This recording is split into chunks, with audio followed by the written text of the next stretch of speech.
Code red. We need O negative blood now. The nurse's voice cut through the chaos of St. Rita's emergency ward like a blade. Kamia Johnson froze at the end of the corridor. Her clipboard slipped from her fingers and hit the floor. She didn't pick it up. She couldn't move, because through the glass panel of Trauma Room 3, she saw him, strapped to a gurney, pale, bleeding, hooked to machines that were the only thing keeping him in the world of the living. Jae Adras, her beloved husband, the man she had buried in her heart 7 years ago. Nurse Johnson. Dr. Patel snapped his fingers at her. I need you to focus. This patient is crashing. Kamia blinked. She straightened her back. She walked through that door. Jay's eyes were open, clouded, blind, but they were moving slowly, almost searching. Like a man whose body remembered things his mind had been told to forget. The blood work came back in minutes. He needed a direct transfusion. His type was rare. The hospital's reserve was out. Every second that passed, his pressure dropped another point. The doctors were running out of options. Getting blood from another hospital wasn't actually the problem, but the problem was that the nearest hospital was miles away, and it could take so many hours to get the blood to St. Rita's Hospital. Kamia stepped outside the room. She stood against the cold wall, pressed her back flat against it, and closed her eyes. She pressed her fist against her sternum and breathed. 1, 2, 3. She counted. Then she walked straight to the blood bank window. I'm a match, she said quietly. The technician looked up. You've confirmed this? Run it, she said. And you'll see. They ran it. She was right. She sat in that donor chair with her sleeve rolled up, watching her blood move through the tube. Didn't disclose her name. She didn't want anyone to know that she was the one donating the blood. Just a nurse doing her job. That was all anyone needed to know. But her hands were trembling. Sorry for cutting off the story, but I just have a question for you. Imagine you're working as a nurse in a hospital where your husband was suddenly admitted. I mean, like, imagine you are Kaima. Put yourself in Kaima's shoes. Let me ask you, if you were her, what would you do? Would you choose to save your husband, or would you allow the mother to lose her son just to get back at her? Please share your thoughts with me in the comment section. I'll be there responding to every single comment I get. And don't forget to give the story a like and subscribe to our channel, because I got lots of enticing tales for you. Back in Trauma Room 3, the transfusion was working. Jay's vitals steadied. His breathing slowed into something that no longer sounded like a fight. The machines softened their alarms one by one. The doctors exhaled. The nurses reset their stations. Kamia stood at the edge of the room, updating his chart after a successful surgery. Her eyes were on the paper, not on him. That was the rule she had set for herself the moment she recognized his face. Do not look too long. Do not let it show. Do not fall apart on this floor. Then he spoke. Who's there? His voice was low, rough from sedation. Kamia didn't respond immediately. She wrote one more line on the chart. Just the nurse checking your vitals, she said calmly. Jay turned his head towards her, following the direction of her voice. Your voice, he said. Sir, you've just come out of emergency surgery. You should rest. Kaima urged. Your voice, he said again, quieter this time, like he was saying it to himself. Kamia set the chart down. She adjusted the 4-line with steady hands. She did not look at his face. She could not afford to, because if she did, she already knew. 7 years of distance would collapse in a single second, and everything she had sacrificed to keep him alive, to keep their son safe, would be standing on the edge of a cliff. She walked out. The corridor was cold.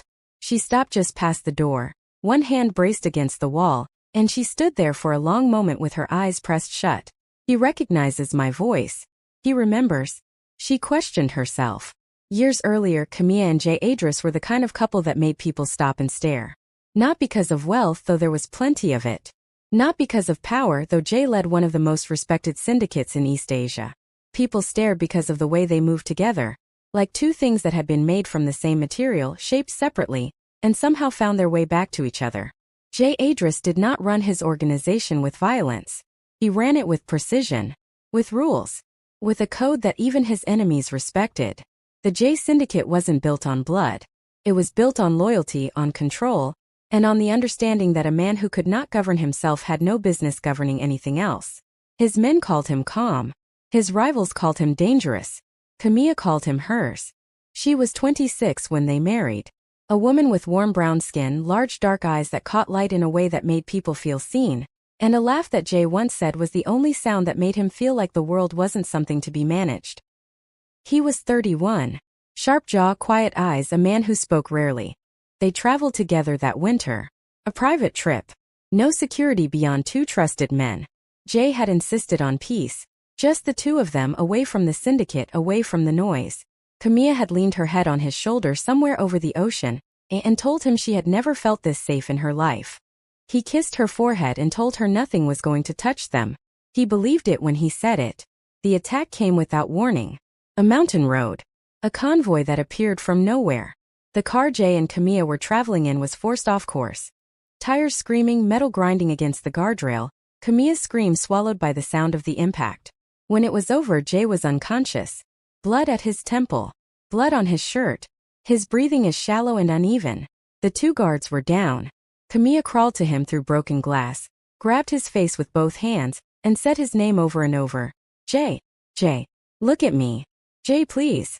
Until the word stopped sounding like a name and started sounding like a prayer. He didn't open his eyes. The hospital they rushed Jae to was cold, sterile, and full of people who spoke in medical terms that meant one thing: he might not make it. Kamia sat outside the ICU with her hands clasped in her lap and her eyes fixed on the door. The doctor came out after 4 hours. He's stable, he said. But the head trauma is severe. There's swelling near the optic nerve. If he wakes up, he paused. He may not be able to see again. Tell me you are lying, doctor, she asked, grabbing the doctor's collar, her eyes wide in shock. You need to calm down, ma'am. Doctor held her hands, trying to console her. Kaima crushed her knees and cried her eyes out. Slowly she stood back on her feet and stared at the doctor with teary red eyes. And when can I see him? When is he going to wake up? She asked. We don't know how long. Days or weeks. Possibly it could take longer. The doctor replied gently. She nodded sadly, staggered back to her chair and sat down.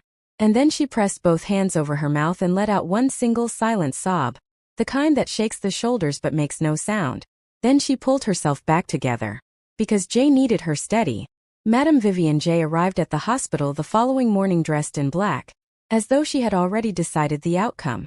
She was Jae's mother in name only, cold, manipulative, a woman who had spent decades positioning herself at the edge of her son's empire, waiting for a moment of weakness she could step into. Nara Beauty walked 2 steps behind her. Younger, very beautiful. A woman whose smile never reached her eyes and whose loyalty to Vivian ran deeper than blood, because it was built on shared greed. And that kind of bond is harder to break. They found Kamia alone in the family waiting room. Vivian sat down across from her without being invited. Nara Beauty closed the door. You should leave, Vivian said immediately. Kamia looked at her. Excuse me. She raised a brow at her, uncertain if she had heard correctly. My son is in a coma. He may wake up blind. He may never be the same man again. Vivian folded her hands neatly in her lap. A woman like you, foreign with no standing in our world, will only complicate his recovery, his return to leadership, his future. I am his wife and I should be by his side, Kamia said in a firm voice. You were his choice, not mine. Vivian corrected. And choices can be undone. Kamia stood up, her facial expressions tugged with seriousness. I think you should leave now. That was when Nara Beauty spoke. She stepped forward and placed a photograph on the table between them. Kamia looked down. Her breath left her body immediately. It was her mother, Grace Johnson, sitting outside the small care facility in London, where Kamia paid for her treatment every single month. Grace, who suffered from a mental illness that had stripped her of the ability to protect herself. Grace, who had no one in the world except Kamia, her only daughter. She looks peaceful, Nara Beauty said softly. It would be terrible if that changed. You know what I mean, she stared coldly Kamia. Maybe send her to her creator. Remember, they say heaven is so beautiful. You might end up thanking me for doing you a little tiny favor, but no worries for that. Nara Beauty smirked evilly at Kamia, whose face was marred with deep fear. The room went very quiet. Kamia looked at the photograph for a long time. Then she looked at Vivian. And she understood. This was not a conversation. This was a threat. Will you go this far? Kaima asked, shocked, staring at Mrs. Vivian with her already cloudy, teary eyes. This is just the tip of the things I can do, Kaima. I warned you when you wanted to marry my son, Mrs. Vivian replied. What do you want? Kamia asked. Disappear, Vivian said. Just disappear. She snapped her fingers. Don't leave any goodbye messages or letters. You were in the accident. As far as anyone outside this room is concerned, you didn't survive it. That night, Kamia sat on the floor of the hospital bathroom with the door locked, bringing out the pregnancy test result she had carried out that morning, the day of their return. She had suspected for 2 weeks, since she missed her period. She wanted to surprise her husband. She didn't tell him in the morning they were traveling back to the city from their vacation, before they encountered the fatal accident that had already taken his sight. She wanted to surprise him on their marriage anniversary, which was just 3 days approaching. The test was positive. She pressed her back against the cold wall and looked at the ceiling. The life inside her was 4 weeks old. Jae didn't know. No one knew.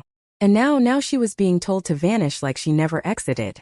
To let her husband wake up, blind and broken, and be told his wife was dead. She thought about fighting back. She ran every version of it through her mind, going to Jae's inner circle, exposing Vivian, calling in whatever loyalty she had built over 2 years of marriage. But Vivian had spent decades inside that world. Kamia spent 2 years there. And her mother had no one else except her. She made her decision before the sun came up. She was not choosing to leave Jae. She was choosing to keep him alive, keep her mother safe, and bring their child into the world without a target on its back. She told herself that. But when she walked out of that hospital in the early hours of the morning, without looking back, without leaving a single word, the grief that hit her was the kind that doesn't announce itself. It settles in the chest like something permanent, like a bruise that lives under the skin forever. Jae Adras woke up 11 days later. The first thing he did was reach for Kamia. The nurse on duty caught his hand gently. Vivian was already in the room, seated, composed, prepared. The doctor stood near the window. Jae's eyes were open, unfocused, unseeing, and he turned his head toward the sound of movement with the desperate alertness of a man who had surfaced from darkness and was still trying to find solid ground. "Kamia," he called out. No one spoke for a moment. Then Vivian said, "Jae." Her voice was soft. "There's something you need to know." He went very still. "She didn't make it," Vivian said. "Kamia didn't survive the accident." The silence that followed was the worst kind. The news felt like a shock to Jae. He went still for a moment, not saying a word. Not even a sound. He simply turned his head toward the ceiling he couldn't see. It felt like his word had crumbled. His heart shattered. Piece of him was gone. "Leave me," he yelled out in frustration and sorrow. Everyone left the room. And in that room alone, Jae Adras grieved the woman he loved with a quietness that was more devastating than any outburst could have been. 7 years passed. 7 solid years. London moved fast and Kamia moved with it. She trained. She worked. She built a life from discipline and necessity, because those were the only 2 things that didn't require her to feel anything she couldn't afford to feel. She became a nurse. She was good at it. Everyone in the hospital loved her. She was so accommodating. And she raised Zion, her precious little handsome, intelligent son. Zion Jae, 6 years old, with his father's sharp jaw and his mother's large dark eyes, was the reason Kamia got up every morning. He was loud, bold, asked questions constantly, the kind of questions that made her chest ache, and didn't know how to answer. He called her mama, like it was the most natural word in the world. She called him her entire world because he was. She never told him about his father. She felt it was right for him to know at such a young age. She wasn't sure how to begin that story without breaking in the middle of it. The call came on a Tuesday. Kamia was finishing a double shift when the ambulance bay doors burst open, and the paramedics rolled in a gurney moving fast. She heard the vitals being called out before she even saw the patient. Blood pressure dropping, multiple lacerations, blunt force trauma to the chest, suspected internal bleeding. She was already pulling on gloves when she turned and saw his face. Her gloves snapped against her wrists and she stood completely still for half a second, before muscle memory took over and she became a nurse again. Jae had been attacked when leaving a private meeting in the city. 2 men targeted a shot close to his chest. His security had fought them off, but not before the damage was done. He was rushed to the nearest hospital with a trauma unit. St. Rita's Hospital, London. The same hospital she walked in. The surgical team stabilized him through the night. By morning, he was out of immediate danger but weak, his body working hard to recover from what had been done to it. She stood at his bedside during a quiet hour, adjusting his drip, and she let herself look at him for the first time in 7 years. He was leaner than she remembered. There were lines on his face that hadn't been there before. His hands, resting at his sides, still had the same shape. She had held those hands at the altar. She had pressed her face into that chest and listened to his heartbeat like it was the only sound that mattered. She looked away immediately. "You're here again," he said. His voice came without warning and she controlled her reaction the way she had trained herself to. A small breath, a steady reset. "Routine check," she said. "You have a specific way of adjusting the 4-line," he said. "You do it the same way every time. Like you're being careful not to wake someone." Kamia said nothing. "My wife used to do that," Jae said quietly. "Whenever I fall sick she would sit with me and she would move like noise was an enemy. I miss her so much," he whispered under his breath, but Kaima heard his utterances. "All the beautiful memories we shared together. I wish she was here with me. But she left me so early." "You should sleep," Kamia said quietly, holding the tears that were threatening to spill from her eyes. "What's your name?" Jae asked immediately. "Nurse Johnson." "Your first name?" he asked curiously. She picked up the chart. "Get some rest. Your body needs it." She left before he could ask again. But her hands didn't stop trembling until she reached the supply room and stood alone in the dark for 3 full minutes. Her mind was blank and filled with pain. Nara Beauty arrived on a Thursday evening, signing in as a family representative. She moved through St. Rita's hospital to the private room, 6th floor. She had a small bag over her shoulder and walked unhurriedly. Kamia was at the nurse's station when something made her look up. Years of living carefully had sharpened her instincts into something close to a second set of eyes. She watched Nara Beauty's back disappear around the corner toward Jae's room, and felt something strange about her presence. She followed quickly. She pushed through the door of room 614 and what she saw locked every muscle in her body for one sharp instant. Nara Beauty standing over Jae's bed, one hand pressing down on his oxygen line, the other gripping the 4-tube, her face arranged in a terrible calm. "Stop!" Kamia's voice came out loud. Nara Beauty turned. For a moment the two women looked at each other across that room, across 7 years, across everything that had been done and everything that had been taken. Then Nara Beauty's calm cracked into something uglier underneath. "You're supposed to stay dead," Nara Beauty yelled. "Step away from him," Kamia commanded. Nara Beauty moved toward the door instead. Kamia blocked it. Nara Beauty grabbed for the 4-stand. Kamia caught her wrist. The struggle was brief and brutal and ended when 2 nurses and a security officer flooded the room in response to the alarm Kamia had triggered on her way in. Nara Beauty was restrained on the floor. Jae was awake, upright, his blind eyes moving rapidly across a scene he couldn't see but could hear completely. "Kamia!" he called out loudly. Everyone was calm. The CCTV footage was damning and complete. Nara Beauty on the 6th floor. Nara Beauty at the 4-line. Nara Beauty's prior visits cross-reference with 2 previous incidents involving Jae's security that had never been fully explained. The investigation moved fast. Within 72 hours, the picture assembled itself with the kind of clarity that made people wonder how it had stayed hidden this long. Nara Beauty had been the one who coordinated the original attack on the mountain road 7 years ago. She had fed the rivals Jae's route. She had done it for Vivian, who wanted Jae incapacitated long enough to restructure the syndicate's leadership in her favor.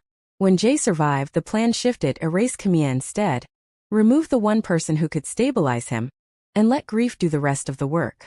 It had almost worked. The trial was public and it was a swift one. Nara Beauty was sentenced to jail. The evidence was read into record. Every calculated move, every threat, every orchestrated disappearance laid bare in a courtroom where the silence of the gallery said more than any reaction could. Madame Vivian Jae came to Kamia without warning, without lawyers, without the armor of composure she had worn for decades. She came to the small flat where Kamia was staying and she stood at the door and she looked like what she was. An old woman who had spent years winning at a game that had cost her everything worth keeping. "I was wrong," Vivian said. Kamia looked at her for a long moment. "Yes," she said. "You were always wrong. I thought I was protecting the legacy." Vivian's voice was calm. "I told myself it was for Jae. But it was for me. It was always for me." She pressed her lips together. "I took 7 years from you. From him." She stopped. She had been told about Zion. "I cannot give that back." "No," Kamia said quietly. "You can't give what you don't have. I am asking you to forgive me in any way possible." Kamia was silent for a long time. deciding who she wanted to be on the other side of her pain. I forgive you, she said finally. Not for you, but for myself. Because I refuse to carry what you did for one more day again. Vivian nodded to her responses, and left. She didn't have anything else to say. She didn't want to persuade her to forgive her. She only decided to end her forgiveness more gradually, by proving that she can be a better person. Jae was sitting up in the hospital bed when Kamia walked in the next morning. Standing in the doorway in the early light, and all the years between them filling the space like something that had been waiting patiently to be addressed. I know it's you, he said. He hadn't heard her enter. He just knew. I know you do, she said. He reached out his hand. Reaching directly toward where she was standing, she crossed the room and took it. Neither of them spoke for a moment. There was too much to say for any of it to come out in the right order. So they started with this. His hand around hers, her thumb pressing against his knuckles, both of them breathing the same air for the first time in 7 years. I thought you were gone, he said. I know. Why didn't you? He stopped himself. He already knew. The investigation had told him everything. Every detail of what Vivian and Nara Beauty had done to her, what threat they had used, what Kamia had been forced to choose between. He knew his mother never liked Kaima but never thought that she would go to such lengths. You were going to say you would have found another way, Kamia said softly. I was, he admitted. So was I, she said. But I was 26 years old and terrified, and they had my mother. Her voice didn't break. Just got quieter. I made the only choice I believed would keep all of us alive. Jae brought her hand to his forehead and pressed it there. He stayed like that for a long moment. Then he said, Tell me everything to you. How you survive all these years alone in this dark world. He asked softly. She told him about Zion some few days after. Jae sat very still while she spoke about the pregnancy she had kept secret, the birth alone in a London flat, the 6 years of raising a boy alone, and asked questions like a man already trying to understand the world. When she finished, Jae didn't speak immediately. I have a son, he asked softly, still shocked. Yes, you have a son, Kamia responded. Tears welled up in tears, as her thumb softly brushed against his hand she held firmly. They picked Zion up from school in the afternoon. Kamia held Jae's arm as they stood at the gate. And when Zion came running out, with his backpack bouncing behind him with every step, he stopped when he saw the man beside his mother. He looked at Jae with those sharp, assessing, curious, unafraid eyes. Mama, he said slowly. Who is he? Kamia crouched down to his level. She looked at her son's face. The face she had looked at every single day for 6 years as both her greatest joy and her deepest ache, and she said, That's your father, baby. Zion looked at Jae for a long moment. Then he walked forward, stopped in front of him, and reached up and took Jae's hand in both of his small ones. Jae's breath caught. He reached down and found his son's face with careful hands, felt his jaw, his forehead, his nose, reading him the way a blind man reads the most important thing he has ever been given. Hi, Zion said simply. Jae's composure lasted exactly 3 more seconds before it came undone completely. Immediately he hugged his son tightly to his chest. His heart ached so badly, cursing the day of the accident that took his eyes. This story reminds us that holding on to the past can weigh us down. When those who have wronged us come seeking forgiveness, we should consider letting go and choosing peace. Sometimes people deserve a second chance, but when they don't, it's important to walk away with your dignity intact. Life is too short to be lived in sadness and sorrow. What part of this story hooked you and kept you watching till the very end? I'd love to hear your thoughts in the comments. Don't forget to like this video and subscribe to the channel for more interesting, life-inspiring, moral and educational stories coming your way. Take care of yourself and spread love out there. Love is golden. Thank you for watching.